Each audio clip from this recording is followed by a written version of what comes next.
11 IPS 3. Di sini saya akan menjelaskan bab 3 tentang Proklamasi Kemerdekaan sebagai penegakan hak bangsa Indonesia. Di bab 3 ini terdiri dari 3 poin. Poin pertama atau poin A adalah pemikiran dalam piagam Perserikatan Bangsa-Bangsa. Poin B adalah peristiwa sekitar Proklamasi Kemerdekaan Indonesia. Poin 3 adalah penegakan kedaulatan negara Indonesia. Kita mulai membahas dari poin yang pertama. Presiden Amerika Serikat dan Perdana Menteri Inggris mengadakan pertemuan di Teluk Newfoundland pada tanggal 14 Agustus 1941 dan menghasilkan piagam yang disebut Piagam Atlantik atau Atlantic Charter. Pada tanggal 26 Juni 1945 diadakan konferensi di kota San Francisco, Amerika Serikat. Konferensi tersebut berhasil dirumuskan United Nations Charter atau Piagam PBB yang menjadi landasan dalam kegiatan PBB. Pada tanggal 24 Oktober di San Francisco diadakan konferensi untuk mengesahkan pendirian PBB, dan pada tanggal 24 Oktober 1945 diakui sebagai tanggal terbentuknya PBB. Dari pemikiran yang tertuang dalam Piagam PBB, implementasinya dalam upaya menciptakan keamanan dan perdamaian dunia antara lain sebagai berikut.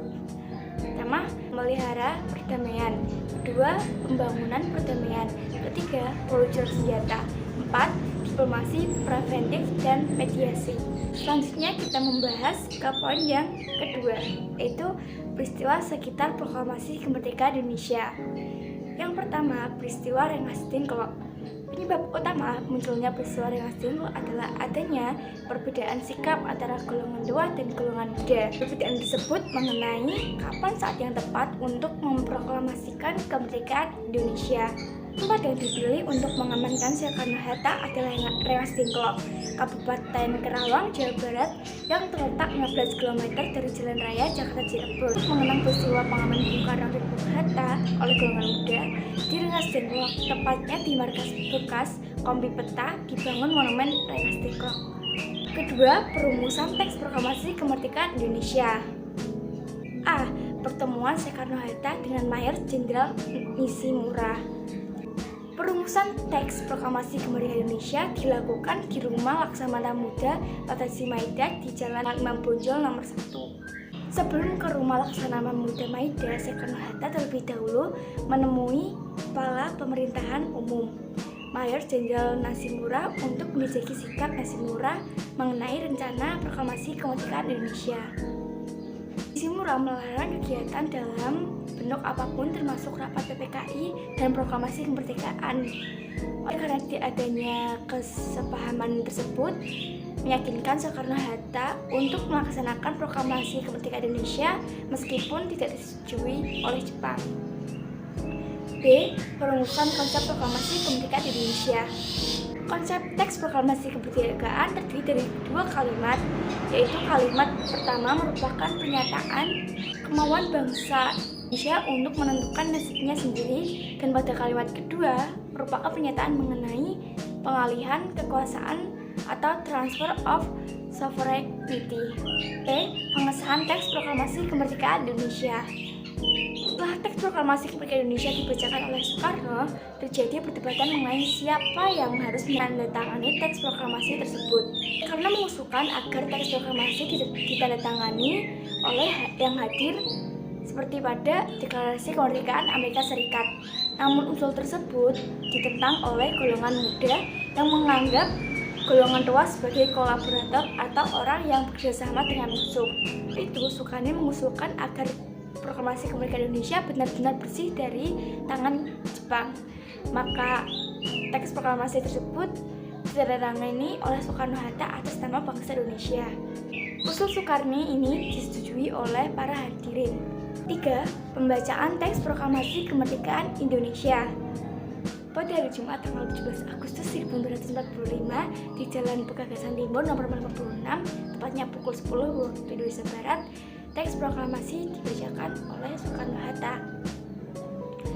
Setelah pembacaan naskah proklamasi, acara dilanjutkan dengan mengibarkan bendera merah putih yang dijahit oleh Fatmawati. masyarakat sambutan rakyat terhadap proklamasi kemerdekaan Indonesia. A. Penyebarluasan berita proklamasi kemerdekaan Indonesia. B. Dukungan rakyat terhadap proklamasi kemerdekaan Indonesia. C. Penegakan kedaulatan negara Indonesia.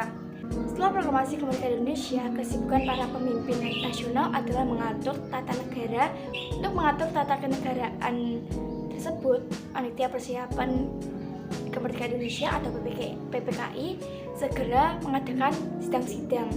Pada tanggal 8 Agustus 1945, panitia persiapan kemerdekaan Indonesia mengadakan sidang yang pertama di gedung Choi Sang-in di Jalan Penjambon. Hasil keputusan sidang PPKI tersebut yaitu pertama, mengesahkan rancangan Undang-Undang Dasar Negara menjadi Undang-Undang Dasar Negara Republik Indonesia atau sekarang dikenal dengan istilah Undang-Undang Dasar 1945. Yang kedua adalah memilih dan menetapkan Soekarno sebagai Presiden dan Muhammad Hatta sebagai Wakil Presiden. Yang ketiga adalah membentuk Komite Nasional Indonesia sebagai lembaga yang membantu Presiden. Pada tanggal 19 Agustus 1945 pukul 10 waktu Indonesia Barat di gedung Choi Sang-in, PPKI mengadakan sidang yang kedua. Hasil sidang kedua PPKI yaitu sebagai berikut. 1. Menetapkan 12 kementerian yang membantu tugas Presiden. 2 adalah membagi wilayah Republik Indonesia menjadi 8 provinsi. Pada tanggal 22 Agustus 1945, PPKI kembali menyelenggarakan sidang di gedung Kebaktian Rakyat Jawa. Dalam pertemuan tersebut mengambil keputusan membentuk lembaga-lembaga sebagai berikut. Yang pertama adalah membentuk Komite Nasional Indonesia Pusat atau KNIP, dan kedua membentuk Partai Nasional Indonesia atau PNI, dan yang ketiga adalah pembentukan Badan Keamanan Rakyat atau BKR. Sekian penjelasan dari bab 3 oleh saya, semoga bisa dipahami, dan apabila ada salah kata mohon maaf. Sekian, terima kasih. Wassalamualaikum warahmatullahi wabarakatuh.